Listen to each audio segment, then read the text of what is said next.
첼시가 리그 막판에 5연승을 하면서 다음 시즌을 기대하게 만들면서 리그가 종료됐습니다. 첼시가 그동안 가장 답답했던 게 저는 후방 빌드업이라고 생각을 하는데요. 근데 그 해답을 쿠쿠렐라로 찾으면서 수많은 긍정적인 포인트들이 늘어나고 있습니다. 과연 어떤 것들이 있는지 알아보도록 하겠습니다.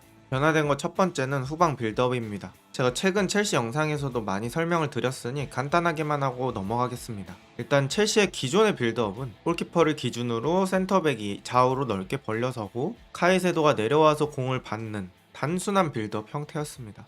풀백들도 그냥 좌우에 넓게 벌린 것밖에 없었죠. 근데 최근 5경기에는 왼쪽 풀백이었던 쿠쿠렐라를 안쪽으로 개입을 시키면서 후방에는 센터백 3명이 되는 3-2 빌드업 형태가 됩니다.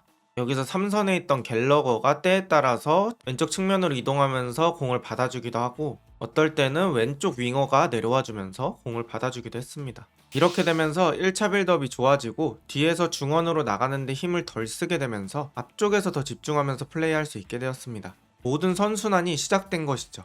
대표적인 경기 장면으로는 이런 장면이 있는데요. 지금 바디아실이 공을 잡았을 때 쿠쿠렐라와 카이세도 이지선다가 생기게 됩니다. 왼쪽 풀백 쿠쿠렐라가 이렇게 안쪽으로 들어와준 덕분이겠죠. 그리고 바디아실은 이 둘 중에 카이세도를 선택하고요. 카이세도는 이 공을 받자마자 잭슨에게, 잭슨은 이 공을 다시 찰로바에게 내줍니다. 제가 영상에서 가장 자주 말하는 것, 선택지의 증가는 파괴의 증가입니다. 바디아실이 카이세도 한 명만 있었다면 공을 주기 어려웠을 텐데 쿠쿠렐라까지 받을 선택지를 늘려주니까 더 여유있게 패스할 수 있었고 훨씬 더 좋은 상황이 나오게 된 거죠. 이 공을 받은 찰로바가 또 반대쪽 마두에케에게 밀어주고 이 공이 결국 득점으로 연결되는 시발점이 됩니다. 지금은 하나의 장면을 보여드렸지만 첼시는 수많은 후방 빌드업 패턴으로 전반기보다 훨씬 좋은 모습을 보여줬습니다. 5연승할 때 달라졌던 두 번째는 선수들의 유기적인 움직임입니다. 지금 무패 우승을 한 레버쿠젠이라든지 올 시즌 좋은 성과를 거뒀던 아스날 같은 팀들이 대표적인 유기적인 움직임을 가져가는 팀들이죠. 좋은 팀들에게서 나타나는 게 이런 유기적인 움직임입니다. 첼시에서도 그런 장면들이 나타났고요. 최근 브라이튼전에서 나왔던 실제 장면입니다. 지금 갤러거가 이렇게 측면으로 몰려있어서 자칫하면 갤러거가 이렇게 싸먹히면서 압박을 당할 수도 있는 상황이었어요. 근데 이때 쿠쿠렐라는 이렇게 측면으로 벌려주고 하머는 이렇게 안쪽으로 공을 받으러 내려와 줍니다. 두 선수가 크로스가 됐죠. 그렇게 되면서 뒤에 따라오는 선수들이 맨투맨에 혼란이 생기고 결국 두 명의 수비가 한 번에 다 파머에게 붙는 효과가 나타납니다. 그러면서 쿠쿠렐라는 이렇게 프리한 자리에 서 있게 되고 갤러거가 이렇게 공을 내줍니다. 지금 이 시퀀스에서 보시면 숫자 자체는 브라이튼 선수들이 한 명 더 많습니다. 근데 이렇게 4대3 상황에서 첼시가 빠져나간다? 그러면 어디 한 곳에서는 무조건 한 명은 수적으로 우위를 점할 수 있다는 거죠. 어쨌든 이런 동시다발적인 움직임, 유기적인 움직임들이 5연승할 때는 많이 나왔던 첼시입니다.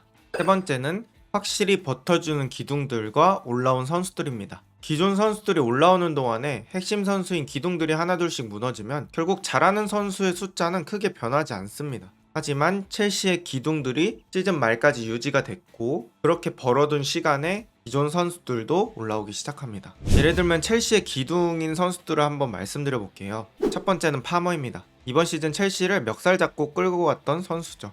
이 기량이 죽지 않고 계속 유지되면서 시즌 말까지 플레이했습니다. 두 번째는 카이세도입니다. 데뷔전을 제외하고 큰 기복 없이 매우 꾸준한 플레이를 보여줬습니다. 세 번째는 페트로비치입니다. 시즌 중반에 장갑을 물려받은 후에 안정적인 활약으로 시즌 말까지 이어갔죠. 네 번째는 귀스토입니다. 오른쪽 풀백으로서 리스 제임스가 없는 순간들을 잘 채워주었습니다.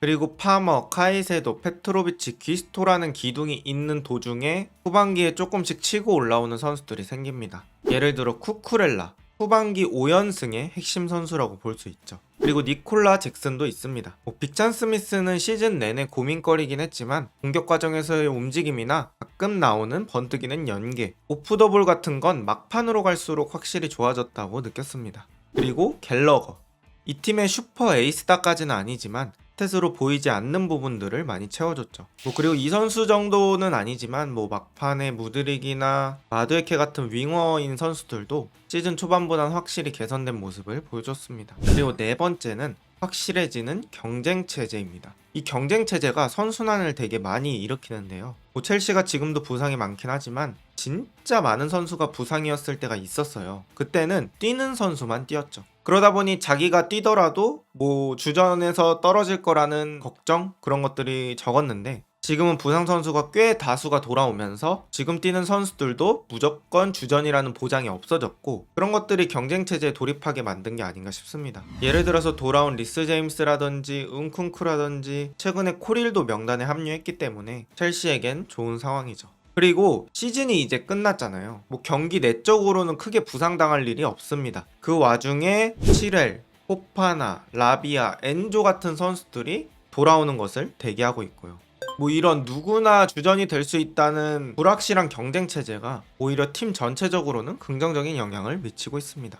네, 이렇게 첼시는 후반기 5연승에 아까 말한 선수들까지 돌아온다면 상당히 좋은 뎁스가 확보가 됩니다. 게다가 유로파든 유로파 컨퍼런스든 일단 유럽 대항전 진출을 확보를 했죠. 근데 이런 상황 속에서 포체티노 경질설이 또 솔솔 나오고 있어요. 마지막에 잘하는 모습에 변화된 모습이 많아서 포치를 자르는 게 맞는지 아니면 그대로 데려가는 게 맞는지 좀 고민이 되는 상황일 것 같습니다. 여러분의 생각은 어떠신지 댓글로 알려주시면 감사하겠습니다. 오늘 영상은 여기까지입니다. 좋은 하루 되세요.